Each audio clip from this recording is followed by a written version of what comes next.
Hello friends, good evening.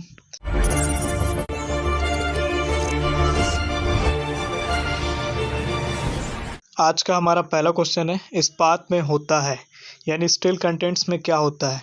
0.1 से 2% आपका carbon होता है, या 5 से 10% कार्बन होता है, कोई कार्बन नहीं होता है, या 20% कार्बन होता है।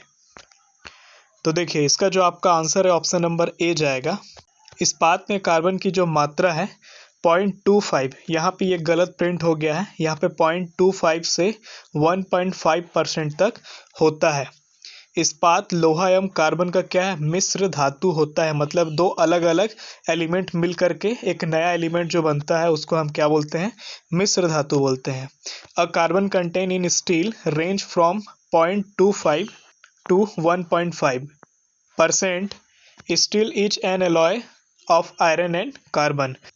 स्टील जो है वो आयरन और कार्बन का क्या होता है, एक एलॉय होता है। अब हम लेते हैं दो कमेंट जो हमारे कल के वीडियो में आए थे। इन्होंने कुछ क्वेश्चन पूछा था, हालांकि हमने इनका आंसर कर दिया है, फिर भी कुछ क्वेश्चंस ऐसे हैं जो आपको भी जान लेने चाहिए। रजक सर लिखते हैं, सर 2019 की बुक से पढ़ सकते हैं, 2020 की बुक नहीं है। तो बिल्कुल आप 2019 के बुक से पढ़ सकते हैं, क्योंकि सारे बुक के जो कॉन्सेप्ट है, जो सिलेबस है, वो सेम होते हैं। 2020 का जो बुक है उसमें आपका 2019 का क्वेश्चन बस ऐड किया रहता है और कुछ नए नए चीज़ें बस ऐड की रहती हैं। बाकी सारे जो कॉन्सेप्ट हैं, जो आपका सिलेबस है, वो सारी चीज़ें आपको वही मिलेंगी जब तक कि सिलेबस चेंज ना हो। एक कमेंट है अभिषेक सर का। इन्होंने लिखा है, सर कौन सी बुक परचेस करूं, प्लीज़ रिप्लाई सर। तो इनके लिए मैं कहना चाहता हूं, या आपके लिए भी मैं कहना चाहता हूं कि अगर कोई भी बुक अगर आप लेना चाहते हैं तो आप क्या करिए, एनसीईआरटी की बुक ले लीजिए 10th स्टैंडर्ड तक की। उसको आप अच्छे से पढ़िए। वो आपका यूपीएससी से लेकर के, जिसमें आईएएस आईपीएस बनते हैं, वहाँ से लेकर के एसएससी हो गया, व्यापम हो गया, पीपीटी हो गया, पॉलिटेक्निक, सारे एग्ज़ाम के लिए वो सफिशियंट है वो एक बुक। लेकिन वो एक बुक का मतलब ये नहीं कि केवल 10वीं स्टैंडर्ड का एक बुक। आपको पॉलिटेक्निक के लिए केवल 10वीं स्टैंडर्ड का बुक का रिक्वायरमेंट है। नेक्स्ट क्वेश्चन है, क्लोरीनीकरण क्या होता है भाई, क्लोरीनेशन। तो ऑप्शन ए बोलता है, क्लोराइड को क्लोरीन में बदलने की प्रक्रिया है। Is the process of converting chloride to chlorine. Option B बोलता है, अशुद्ध जल में थोड़ा सा क्लोरीन डालना है। Some chlorine is to be added to impure water. ये ऑप्शन सी, क्लोरीन बनाने की एक रासायनिक अभिक्रिया है। Is a chemical reaction to make chlorine. ये ऑप्शन डी, लवण का बनना जिनमें क्लोरीन होती है। Is the formation of salt and contain chlorine. तो इसमें से भाई क्लोरीनीकरण क्या जाता है, ये हमसे क्वेश्चन ने पूछा है। तो भाई क्लोरीनीकरण किसको कहते हैं, तो इसका आंसर जाएगा ऑप्शन नंबर बी जाएगा, अशुद्ध जल में थोड़ा सा क्लोरीन डालना क्लोरीनीकरण कहलाता है। कहने का मतलब अभी बरसात का सीजन चल रहा है, ठीक है। तो यहाँ पे क्या रहता है, बहुत सारे गंदे पानी आपके सिंटैक्स, आपके टंकी वगैरह में रहते हैं। तो आप थोड़ा सा अगर उसमें क्लोरीन डालते हैं तो जितना भी आपका इम्पर्टीज है, जो पार्टिकल्स हैं, जो आपका सॉलिड पार्टिकल, वो सब नीचे क्या होता है, बैठ जाता है, नीचे तल में, सरफेस में वो बैठ जाता है। तो यही आपका क्लोरीनिकेशन की प्रक्रिया के कारण होता है। लिखता है, adding a little chlorine is impure water is called chlorination. Next question है, कास्ट कोयला बनाने के लिए लकड़ी खालिस्तान जलाते हैं। They burn wood to make wood coal. तो ऑप्शन ए बोलता है, वायु की उपस्थिति में जलाते हैं। यहाँ पे टैप या एक्स्ट्रा लिखा गया है, in presence of air. Option B बोलता है, शुद्ध ऑक्सीजन की उपस्थिति में जलाते हैं, in presence of pure oxygen. Option C बोलता है, वायु की अनुपस्थिति में, इन अब्सेंस ऑफ एयर। यह ऑप्शन डी, नाइट्रोजन और अक्रिय गैसों की उपस्थिति में जलाते हैं, in presence of nitrogen and insert gas, या फिर आप नोबल गैस भी कह सकते हैं। तो इसका जो आपका आंसर है ऑप्शन नंबर सी जाएगा, कास्ट कोयला बनाने के लिए, मतलब कि लकड़ी का कोयला बनाने के लिए आपको क्या करना पड़ेगा, लकड़ी को वायु की अनुपस्थिति में जलाते हैं। Wood is burnt in the absence of air to make wood coal.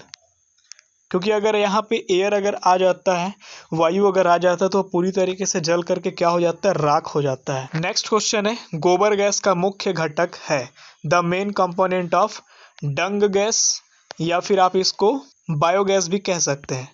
तो इसका जो आपका ऑप्शन बोलता है, कार्बन डाइऑक्साइड ए नंबर। ऑप्शन बी बोलता है एसिटिलीन। ऑप्शन सी बोलता है एथिलीन, ऑप्शन डी बोलता है मीथेन। तो देखिए इसका जो आपका आंसर है डी नंबर जाएगा। गोबर गैस का मुख्य घटक मीथेन होता है। इसमें मीथेन 65% पाया जाता है। The main component of cow dung gas is methane, methane is 65% found in it. आगे देखते हैं, बायोगैस से मीथेन के अलावा कार्बन डाइऑक्साइड, हाइड्रोजन सल्फाइड और भी ये सब सारी गैसें क्या होती है, निकलती है। यह एक उत्तम किस्म का क्या है, ईंधन है। इसमें धुआं नहीं निकलता है। Apart from methane, biogas, dung gas जिसको कह सकते हैं, emits gases like carbon dioxide, hydrogen sulphide etc. It is a good type of fuel, it does not emit smoke. तो आप लोग की तैयारी कैसे चल रही है एमपी पॉलिटेक्निक का, आप कमेंट में ज़रूर लिखिएगा। आपको क्या लगता है कि 1 से 2 सितंबर को जो एग्ज़ाम प्रस्तावित है वो होगा या नहीं होगा, वो भी आप कमेंट में लिख करके हमें बताइएगा कि आप क्या सोचते हैं इस बारे में। और आपको कोई और भी डाउट होता है तो आप पूछ सकते हैं कमेंट सेक्शन में, आप कमेंट करिएगा। नेक्स्ट वीडियो में मैं कोशिश करूँगा कि आपके कमेंट का आंसर कर सकूँ। नेक्स्ट क्वेश्चन है, भोजन में लवणों की मुख्य भूमिका है। The main role of salt in food is. तो भाई जो हम खाना खाते हैं उसमें जो साल्ट यूज करते हैं उसका क्या पर्पस है, क्यों उसको यूज किया जाता है, उसका क्या ऑब्जेक्ट है, क्या उसकी भूमिका है। तो ऑप्शन ए बोलता है खाद्य सामग्री को स्वादिष्ट बनाना, to make food tasty. Option B बोलता है थोड़ी मात्रा में हाइड्रोक्लोरिक अम्ल बनाना जो कि भोजन के पाचन में सहायक होता है, to make small amounts of hydrochloric acid which help in digestion of food. या ऑप्शन सी खाना बनाने के प्रक्रम को सरल बनाता है, to simplify the process of cooking. या ऑप्शन डी खाद्य पदार्थों की जल में घुलनशीलता को बढ़ाता है, of food increase solubility in water. तो इन चारों में से क्या जाएगा इसका आंसर। तो इसका जो आपका आंसर है ऑप्शन नंबर बी जाएगा। भोजन में लवणों की मुख्य भूमिका थोड़ी मात्रा में हाइड्रोक्लोरिक अम्ल बनाना जो कि भोजन के पाचन में सहायक होता है। The main role of salt in food is the formation of small amounts of hydrochloric acid which help in digestion of food. तो आज का सेशन आपको कैसे लगा कमेंट में ज़रूर लिख के बताइएगा। तो ये वीडियो आपको थोड़ी सी भी हेल्प की हो तो इस वीडियो को लाइक करें, शेयर करें, इस चैनल को सब्सक्राइब कर लें। इस वीडियो में इतना ही, धन्यवाद।